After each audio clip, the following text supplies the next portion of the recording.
જામનગરમાં શ્રમિક અન્નપૂર્ણા યોજના હેઠળ ભોજન વિતરણ શરૂ કરવામાં આવેલ છે। ગુજરાત મકાન અને અન્ય બાંધકામ શ્રમયોગી કલ્યાણ બોર્ડ દ્વારા શ્રમ કૌશલ્ય રોજગાર વિભાગના નેતૃત્વ હેઠળ આ ભોજન વ્યવસ્થા કરવામાં આવી છે। ગુજરાતના 17 જિલ્લામાં 19 રસોડા સાથે કુલ 155 કેન્દ્રો ખોલવામાં આવ્યા છે। જામનગર ખાતે પણ એક રસોડું અને 10 ભોજન વિતરણ કેન્દ્રો ખોલવામાં આવ્યા છે।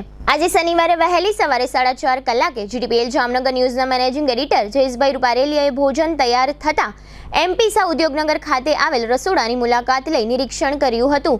આ મુલાકાત સમયે શ્રમિક અન્નપૂર્ણા યોજનાના જિલ્લા પ્રોજેક્ટ મેનેજર અંકુર રાજ્યગુરુએ આ ભોજન વિતરણ અંગેની માહિતીઓ પૂરી પાડી હતી। આ રસોડામાં મોડી રાત્રે 2 વાગ્યાથી વહેલી સવારે 5:30 વાગ્યા સુધી રસોઈ બનાવવામાં આવે છે। ભોજન વિતરણનો સમય સવારે 7 થી 11 સુધીનો રાખવામાં આવેલ છે। ભોજન વિતરણનો લાભ બાંધકામ સાથે સંકળાયેલા શ્રમિક લોકો લઈ શકે છે। આ ભોજનનો લાભ લેવા માટે બાંધકામ શ્રમિક કાર્ડ એટલે કે ઈ-નિર્માણ કાર્ડ દરેક શ્રમિકને આપવામાં આવે છે। આ ઈ-નિર્માણ કાર્ડ ધન્વંતરી આરોગ્ય રથના સ્ટાફ દ્વારા ભોજન કેન્દ્ર ઉપર જ ઓનલાઈનના માધ્યમથી કાઢી આપવામાં આવે છે। આ બાંધકામ શ્રમિક કાર્ડ મેળવવા માટે આધાર કાર્ડ, મોબાઈલ નંબર તેમજ અરજદારે પોતે હાજર રહેવાનું હોય છે। આ ઈ-નિર્માણ કાર્ડ કડિયા, સુથાર, વાયરમેન, ઇલેક્ટ્રિશિયન સહિતના શ્રમિકો લઈ શકે છે। જામનગરના જુદા જુદા વિસ્તારોમાં 10 કેન્દ્રો ઉપર ₹5 લઈ દરેક શ્રમિકોને ભોજન આપવામાં આવે છે। આ ભોજન મેળવવા માટે શ્રમિકોએ ઘરેથી ટિફિન લઈ આવવાનું હોય છે। ઈ-નિર્માણ કાર્ડ ઉપર વધુમાં વધુ 6 વ્યક્તિઓને ભોજન આપવામાં આવે છે। આ માટે તમામ વ્યવસ્થાઓ ઓનલાઈન કરવામાં આવી છે। એક વ્યક્તિના ભોજનમાં 5 રોટલી, 130 ગ્રામ લીલોતરી રસાવાળું શાક, 130 ગ્રામ કઠોળનું શાક, ભાત, ગોળ, અથાણું તેમજ અઠવાડિયામાં એક વખત 80 ગ્રામ સ્વીટ પીરસવામાં આવે છે। એક કેન્દ્રમાં 3 લોકો ભોજન વિતરણ કરવાની વ્યવસ્થા સંભાળે છે। એમપી શાહ ઉદ્યોગનગર ખાતે રસોડા યુનિટમાં 10 જેટલા ભાઈ બહેનો દ્વારા રસોઈ તૈયાર કરવામાં આવે છે।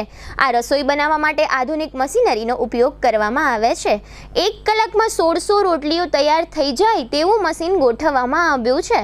આ ભોજન વિતરણ છેલ્લા 1.5 મહિનાથી શરૂ કરવામાં આવ્યું છે। જામનગરના કુલ 10 કેન્દ્રોમાં અંદાજે રોજ 1500 થી 1600 શ્રમિક લોકો ભોજન વિતરણનો લાભ લઈ રહ્યા છે। રાજ્ય સરકારના કેબિનેટ મંત્રી બળવંતસિંહ રાજપૂતના નેતૃત્વ હેઠળ અગ્ર સચિવ અંજુ શર્મા આ ભોજન વિતરણ કામગીરી ઉપર બારીકાઈથી નજર રાખી રહ્યા છે। આ ભોજન તૈયાર કરવાનો અને વિતરણ કરવાનો કોન્ટ્રાક્ટ ટચસ્ટોન ફાઉન્ડેશન અમદાવાદની એજન્સીને આપવામાં આવ્યો છે। આ માટે એક વ્યક્તિ દીઠ ભોજનના ₹42 રાજ્ય સરકાર તરફથી ચૂકવવામાં આવે છે। સરકારની આ યોજના શ્રમિક લોકો માટે આશીર્વાદરૂપ સમાન સાબિત થઈ છે।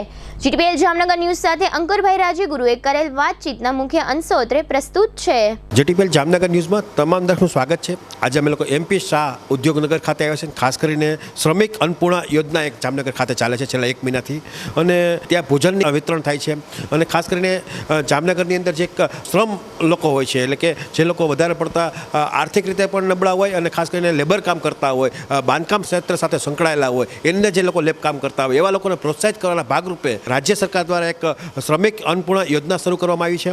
અને એમાં ભોજનની વિતરણની વ્યવસ્થા થાય, કારણ કે વહેલી સવારે એ લોકોએ કામ માટે નીકળી જવાનું હોય છે, એટલા માટે સરકારે એક આ સારી વ્યવસ્થા ઊભી કરી છે કે ભાઈ એ લોકોનું જે જમવાની વ્યવસ્થા છે એ આ રીતની વ્યવસ્થા કરી અને એ લોકોને ગરમા ગરમ જમવાનું મળે, તાજું મળે, એટલા માટે થઈ અને જામનગર ખાતે આ એક જાતની વ્યવસ્થા સારી કરવામાં આવી છે। અને ખાસ કરીને શ્રમ કૌશલ રોજગાર વિભાગ આ વસ્તુ બનાવે છે અને ખાસ કરીને એના નેતૃત્વ હેઠળ આ બધી વ્યવસ્થા ઊભી કરવામાં આવી છે। અને ખાસ કરીને જ્યારે કે બોર્ડ છે, નિગમ છે, એટલે કે ગુજરાત મકાન અને અન્ય બાંધકામ શ્રમયોગી કલ્યાણ બોર્ડ દ્વારા આ એક લોકોને સુવિધા મળે અને ખાસ કરીને નાના માણસો હોય છે, ખાસ કરીને ઇલેક્ટ્રિશિયન હોય કે કોઈ પણ આ રીતે લેબર કામ કરતા હોય, બાંધકામ ક્ષેત્રે સંકળાયેલા હોય એવા કડિયા હોય, સુતાર હોય, વાયરમેન હોય, ઇલેક્ટ્રિશિયન હોય, એમને એક બાંધકામ શ્રમિક કાર્ડ અહીંથી આપવામાં આવે છે અને એ નિર્માણ કાર્ડ તરીકે એ કાર્ડને ઓળખવામાં આવે છે। અને ખાસ કરીને બધું ઓનલાઈન વ્યવસ્થા કરવામાં આવી છે। અને ખાસ કરીને જામનગર લેવલે એવા 10 કેન્દ્રો શરૂ થઈ ગયા છે અને 10 કેન્દ્રોની અંદર સવારે 7 વાગ્યાથી લઈ અને સવારના 11 વાગ્યા સુધી આ સુવિધા પૂરી પાડવામાં આવે છે। જે લોકો કામ ઉપર જતા હોય ત્યારે એ લોકોને ટિફિનની વ્યવસ્થા કરવામાં આવી છે અને ખાસ કરીને એટલી બધી સારી વ્યવસ્થા કરવામાં આવે છે। આજે અમે લોકો આ આજ શનિવારનો દિવસ છે અને લગભગ અત્યારે સવારની વાત કરીએ તો અમે 4:30 વાગ્યાથી અમે લોકો અહીંયા હાજર છીએ અને મેં એમના રસોડાની પણ વ્યવસ્થા જોઈ છે અને ખાસ કરીને એટલી બધી સારી વ્યવસ્થા છે, ચોખ્ખાઈ પણ સારી છે અને ખાસ કરીને જે લોકોને રો મટીરિયલની વાત આવે એ રો મટીરિયલ પણ સારું છે. લગભગ અહીંયા 10 લોકો અત્યારે લગભગ મોડી રાત્રિ થાય એટલે કે આપણે બધા સૂતા હોય ત્યારે 2 વાગ્યાથી આ લોકો અહીંયા વર્કઆઉટ શરૂ કરી દે છે અને ખાસ કરીને એ લોકો 6:30 વાગ્યા સુધી આ બાબતનું વર્કઆઉટ કરે છે, રસોઈ બનાવે છે. લગભગ 1500થી 1600 માણસ આ રસોઈ બનાવવાની હોય છે. અત્યારે ધારો કે વાત કરીએ તો છેલ્લાના 10 કેન્દ્રો ચાલુ છે એટલે 1500થી 1600 લોકોની અહીંયા રસોઈ વહેલી સવાર સુધીમાં એટલે કે 6:30 વાગ્યા સુધીમાં એ લોકો બનાવી દેવાની હોય છે અને એ પ્રમાણે અહીંયા વ્યવસ્થા જોવા મળે છે. આ બાબતની વાત કરીએ તો આના જે પ્રોજેક્ટ મેનેજર છે એવા અંકુર રાજ્યગુરુ સાહેબ અહીંયા આ બધી વ્યવસ્થા સંભાળે છે. એ પણ આજે જોગાનજોગ અમે લોકો અહીં જ્યારે આવ્યા ત્યારે એમની અહીં ઉપસ્થિતિ હતી અને આપણે એમને પૂછ્યું કે સાહેબ આ જે કંઈ સરકારની યોજના છે શું છે, કઈ રીતે આ બધી વ્યવસ્થા કરવામાં આવી છે? આપણે બાંધકામ શ્રમયોગી કલ્યાણ બોર્ડ છે, ગુજરાત મકાન અને બાંધકામ શ્રમયોગી કલ્યાણ બોર્ડ, એના દ્વારા આપણે વિવિધ કલ્યાણકારી યોજનાઓનો બધી કલ્યાણકારી યોજનાઓનો લાભ આપવામાં આવે છે. એમાંની એક આપણે યોજના છે શ્રમિક અન્નપૂર્ણા યોજના. આ યોજનામાં એવું છે કે અમારા જે બાંધકામ શ્રમયોગી વ્યવસાય છે એમના સાથે શ્રમ સાથે જોડાયેલા હોય છે એને સવારના અમે વહેલા 7 થી 11 વાગ્યા સુધીમાં એ જે કડિયા નાકેથી જે કામ ઉપર જતા હોય ત્યારે જ એને ત્યાં ટિફિન લઈને આવે અને અમે એને 5 રૂપિયાના ટોકન દરે અમારા જે શ્રમિક અન્નપૂર્ણાનું જે બૂથ છે ત્યાંથી જ એને આસાનીથી ભોજન મળી રહે અને એ લોકો સરળતાથી કામે જઈ શકીએ. 5 રૂપિયાના ટોકન દરે અમારા નિર્માણ કાર્ડ લઈને આવવાનું હોય છે. નિર્માણ કાર્ડ ઉપરથી 5 રૂપિયાના ટોકન દરે અમે ભોજનની વ્યવસ્થા પૂરી પાડવામાં આપીએ છીએ. ખાસ કરીને આ ભોજનની જે વાત આવે છે એમાં શું ભોજનમાં આપવામાં આવે છે, કઈ રીતે આપવામાં આવે છે? ભોજનમાં એમને જો રોટલી, ભાત, પછી લીલોતરી શાકભાજી હોય છે અને કઠોળ સાથે ગોળ અને અથાણું એટલી વસ્તુ આપણે એને ટિફિનમાં આપીએ છીએ. ખાસ કરીને ક્વોન્ટિટી એક વ્યક્તિ ક્વોન્ટિટી કેટલી હોય છે? એક વખતે ક્વોન્ટિટી આપણે 700 ગ્રામની આજુબાજુ આપણે આપીએ, 700 ગ્રામ જેટલું આપણે એને આપીએ છીએ. રોટલી કેટલી આપવામાં? એટલી 5 રોટલી આપણે એને આપીએ છીએ. પરિવારની વાત કરીએ તો એક પરિવારની અંદર કેટલા લોકોને આ બધી વ્યવસ્થા આપો છો? એક પરિવારમાં એવું છે કે આપણે એને 5 થી 6 ટોકન સુધી આપણે ઇસ્યુ કરીએ છીએ અને પરિવારમાં 5 થી 6 સભ્યો તો આપણે એને પરિવાર દીઠ 5-6 સભ્યો સુધી આપણે એને ભોજન પૂરું પાડીએ છીએ. સાહેબ આની અંદર ધારો કે રજાની વાત આવતી હશે તો ક્યારે રજા રાખવામાં આવે છે? આમાં જાહેર રજા હોય છે જે આપણે સરકાર દ્વારા મંજૂર કરવામાં આવે છે એ રજા અને આખા મહિનામાં એક અમાસ દિવસે આપણે અન્નપૂર્ણા બૂથ ઉપર રજા રાખવામાં આવે છે. જે નહીં એટલે મહિનામાં ધારો કે વાત કરીએ તો જાહેર રજા તો જાજી હોય છે, તો જાજી જાહેર રજા જેવી કે 15મી ઓગસ્ટ છે, 26મી જાન્યુઆરી છે, દિવાળીનો સમય જેવા મુખ્ય તહેવારો છે એ દિવસે આપણે રજા આપીએ છીએ. ધારો કે રેગ્યુલર મહિનામાં આપણે એક દિવસ અમાસના દિવસે રજા રાખવામાં આવે છે અન્નપૂર્ણા બૂથ ઉપર. સાહેબ આની અંદર કેટલાક લોકો આ બાબતનો લાભ લેતા હશે? અત્યાર સુધી આપણે 10 નવેમ્બર 2023ના શુભારંભ કર્યો ત્યારથી અત્યાર સુધી અમે 42,000 ભોજન વિતરણ કરી ચૂકેલા છે અને ડેઇલી 1500થી 1600 જેટલા અમારા ટિફિન વિતરણ કરીએ છીએ 10 બૂથ ઉપરથી. આ ભોજનનું કાર્ડ મેળવવું હોય તો સામેવાળા વ્યક્તિ શું કરવું પડે? ભોજનનું કાર્ડ મેળવવું હોય તો એ સામેનો વ્યક્તિ બૂથ ઉપર આવે છે ત્યારે જ એમને ત્યાં અમારા ધન્વંતરી આરોગ્ય રથ છે, અન્ય યોજના છે જે તેમને ફ્રીમાં દવા પણ જરૂર હોય તો ફ્રીમાં દવા અને આરોગ્યની ચકાસણી પણ કરી આપે છે બેઝિક. અને ત્યાં એમાં લેબર કાઉન્સિલરની પણ સ્ટાફની શું રાખેલા છે તો ત્યાં બૂથ ઉપર જ એમને નિર્માણ કાર્ડની પ્રોસેસ કરી અને કાર્ડ બનાવી આપવામાં આવે છે. આ જે એજન્સી છે જામનગરમાં ધારો કે 10 કાર્યરત છે, એક રસોડું ચાલુ છે, તો આ જવાબદારી કોની છે? આ રસોઈ કોણ બનાવે છે? રસોઈ ટચસ્ટોન ફાઉન્ડેશન છે તેમને જવાબદારી સરકારશ્રી દ્વારા બાંધકામ બોર્ડ દ્વારા એમને સોંપેલી છે અને ભોજનની બનાવવાની અને વિતરણ કરવાની બધી જવાબદારી એમની રહેલી છે. ખાસ કરીને કેટલાક રૂપિયા એક થાળી દીઠ દેવાના થતા હશે ખાસ કરીને આ રીતે કોન્ટ્રાક્ટ બેઝને? સરકારશ્રીના ઠરાવ મુજબ જે છે તેમાં એને 42 રૂપિયા બાંધકામ બોર્ડ દ્વારા એને એક ટોકન ઉપર ચૂકવવામાં આવે છે. ખાસ કરીને જે લોકો આ બાબતનું કાર્ડ કાઢવા માગતા હોય એવા લોકોએ ડોક્યુમેન્ટ શું આપવાના હોય છે? આ કાર્ડ માટે આસાન છે એ એક આધાર કાર્ડ અને વ્યક્તિએ ચાલુ મોબાઈલ પોતાનો સાથે રાખવી અને પોતે હાજર રહે એટલે એમનું કાર્ડ આસાનીથી ઓનલાઈન પ્રોસેસ જ છે તો નિર્માણ સાઇટ ઉપરથી જ એમનું કાર્ડ બનાવી આપવામાં આવે છે. જ્યારે ભોજન લેવા આવે ત્યારે એ લોકોએ કાર્ડ આપવાનું હોય છે અને એ કાર્ડ ઓનલાઈન જ રજીસ્ટર થાય છે? હા, એ કાર્ડ નીકળી ગયા પછી એમને ભોજન લેવા માટે એ કાર્ડ લઈને ત્યાં હાજર રહેવાનું હોય છે અને ત્યારબાદ જ એને ઓનલાઈન ટોકન ઇસ્યુ થાય છે, ત્યારબાદ જ એને ભોજન આપવામાં આવે છે. ખાસ કરીને અહીંયા ધારો કે આ રસોડાની વાત કરીએ તો રસોડાની અંદર ક્યારથી એક્ટિવિટી શરૂ થાય છે અને અહીંથી વિતરણ ક્યારે શરૂ થાય છે? રસોડાની 2 વાગ્યાથી બધા સ્ટાફ આવી જાય છે, 2:30 વાગ્યાથી એનું રસોડાનું જે કામગીરી છે રસોઈ બનાવવાની કામગીરી ચાલુ થાય છે. સવારના 5:30 વાગ્યા સુધીમાં ટોટલ રસોઈ બની જાય છે. ત્યારબાદ એનું જે લોડિંગ થાય છે અને વાહન દ્વારા એમનું બધી જગ્યાએ પહોંચાડવાનું 6 વાગ્યાથી કામગીરી શરૂ થઈ જાય છે. આ જે ભોજન બને છે એનું કોઈ ટેસ્ટ કરવામાં આવે છે? હા, ભોજનનો ટેસ્ટ કરવામાં આવે છે. અમે એવું લાગે તો અમે 3 થી 6 મહિનાની આજુબાજુ અમે છે ને એમનું લેબોરેટરી ટેસ્ટિંગ પણ કરાવીએ છીએ કે ભોજનની ગુણવત્તા એ જળવાઈ રહેલી છે કે કોઈ ચેન્જીસ નથી અને એની માટે અમે ચેકિંગ પણ કરાવીએ છીએ. મેં જોયું છે કે જે રોટલી જે છે એ ક્વોન્ટિટીમાં બનાવે તો મશીન એના માટે રાખ્યું છે. હા, મશીન એના માટે રાખેલું છે કે એક સાઇઝમાં રોટલી છે એ બનાવવામાં આવે અને મશીન દ્વારા એક સરખું જે માપ નક્કી મશીનનું છે એ જ પ્રમાણે રોટલી બને છે એમાં. ખાસ કરીને જે શાકભાજી એટલે કે શાક બને છે, કઠોળ બને છે, એના માટે પણ એક મેં જોયું છે અહીંયા વ્યવસ્થા સારી જોવા મળી છે. હા, કઠોળ છે એ બી એનું કટિંગ છે એ બી મશીન દ્વારા થાય છે. લોટ છે એ મશીન દ્વારા બંધાવવામાં આવે છે. જેમ કે બટેટા છે ટૂંકમાં આપણે તો એને જે સબ્જી બને છે, શાક બનાવે છે એ પણ એનો મશીન દ્વારા જ એને છાલને ઉતારવામાં આવે છે. બધી વ્યવસ્થા કરેલી છે. કોઈ હાથેથી કોઈ બનાવે કે એવું કોઈ નથી. અહીં ધરકા જે રસોઈ બનાવે છે એ ખરેખર અસલ રસોઈયા છે કે એ લોકો એને ટ્રેનિંગ આપવામાં આવી છે? ના, જે રસોઈ સાથે વ્યવસાય સાથે સંકળાયેલા હોય ત્યારબાદ આપણે કેટલી રસોઈમાં કેટલું ભોજન આપણે આપીએ છીએ, કઈ ક્વોન્ટિટીનું કઈ રીતના બનાવવાનું હોય છે, કેટલી વસ્તુમાં કઈ શાકમાં કેટલું ઉમેરવું, એની આપણે સ્પેશિયલી આ લોકોને અલગ અલગ ટ્રેનિંગ આપવામાં આવે છે. ત્યારબાદ જ એને ભોજન વિતરણમાં આ ટૂંકમાં બનાવવા માટે રાખવામાં આવેલ છે. અત્યાર સુધીમાં સાહેબ આમ તમે કહો છો એમ 1500 થી 1600 લોકો જ માત્ર આ બાબતનો લાભ લે છે જામનગરમાં. અત્યારે આપણે 1500 થી 1600 જે આગામી દિવસોમાં હજી 2000થી વધારે પણ માણસો શ્રમિકો જે આ યોજનાનો લાભ મેળવી શકે. હજી આ લોકોને કોઈ યોજનાનો કોઈને ખ્યાલ નથી. કોઈ થોડોક શરમાય એવું થાય છે કે લેવું કે ન લેવું એવી કન્ફ્યુઝન છે. ઘણા લોકો પાસે કાર્ડ નથી તો કાર્ડ બનાવવાની અત્યારે અમે બધાને માહિતી આપી અને કાર્ડની પ્રોસેસ કરાવીએ છીએ. એની હિસાબે થોડાક ઘણા લાભ ન લઈ શકતા હોય, ઘણાને કોઈ કામ બહાર રહેતું હોય તો એ લોકો આવી ન શકતા હોય, એવું હજી બની શકે છે. એટલે સાહેબ આ એક જ ટાઈમ દિવસમાં એક જ વખત આ વ્યવસ્થા ઊભી કરો?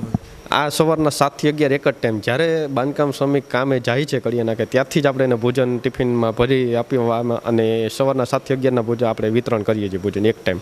અને ક્વોન્ટિટીની વાત કરીએ તો રાઈસથી માંડીને બધું છે, તો દાળનો ક્યાંય ઉલ્લેખ નથી?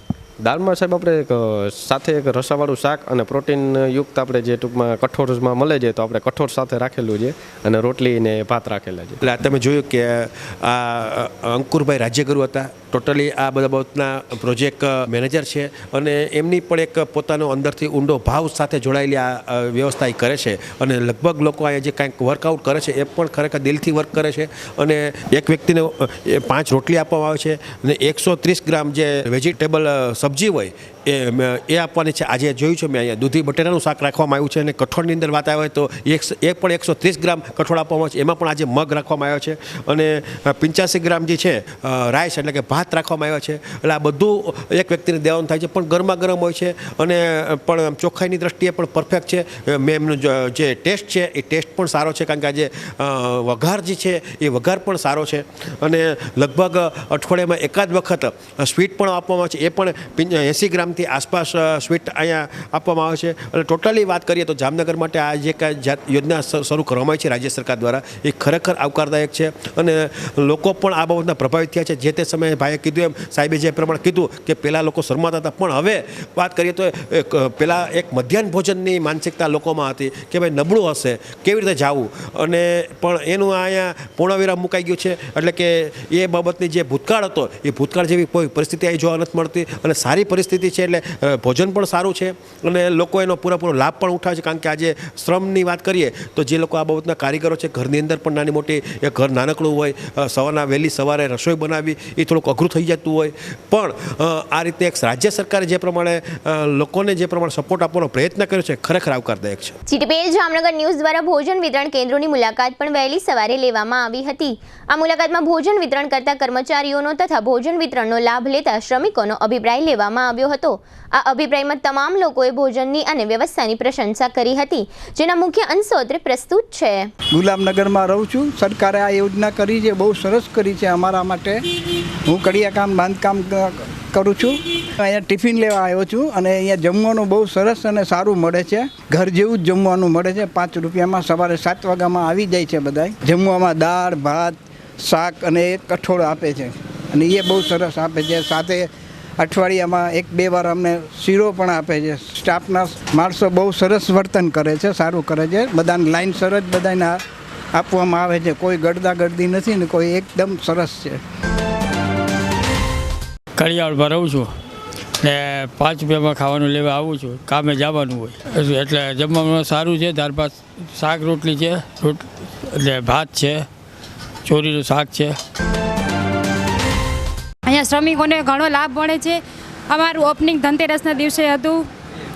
અમારી એક સિસ્ટમ છે જે કાર્ડ ઉપર અહીંયા એન્ટ્રી કરવાની હોય ત્યારબાદ અહીંયા ટોકન આપવાનું હોય, ત્યારબાદ જમવાનું આપે. અને ડેલી અલગ અલગ મેનુ આવે છે અને વીકમાં 1 ટાઈમ સ્વીટ્સ હોય છે. અમારા શ્રમિકોને ઘણાને લાભદાયક છે. આ સિસ્ટમ બહુ ખૂબ સરસ છે.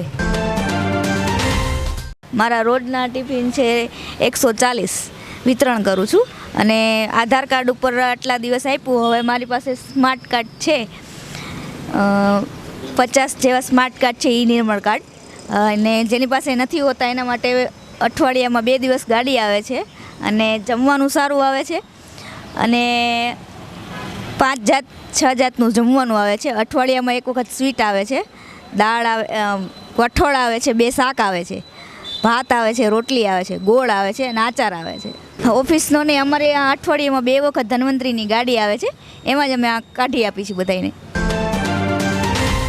હું આ કડિયાવાડમાં રહું છું અને રોજ સવારે ટિફિન લઈ જાઉં છું અને પૂરતા પ્રમાણમાં મને છે ને સારું ભોજન અહીંથી મળે છે. ઘરનો સમય બચે છે, રસોઈનો સમય બચે છે અને ઘરમાં તકલીફો બહુ નથી પડતી. રોજ જાઉં ને 5 રૂપિયામાં સારું અને મજાનું ભોજન મળે છે. ઘર જેવું જ છે અસલ. રોટલી, 2 જાતના શાક, સંભારો, કાં અથાણું હોય કાં ગોળ હોય અને ગુરુવારે કઢી ખીચડી અને શીરો રવાનો. વધારે જોતું હોય તો એક્સ્ટ્રા આપણે લેવા દેવા પડે પણ મજાનું મળે જ ભોજન. મને ભોજન સારું મળે જ. બધાને કહેવા માંગુ છું કે ભોજન એનું સારું હોય છે. આ ટોકન ઉપર મળે, આધાર કાર્ડ ઉપર મળે,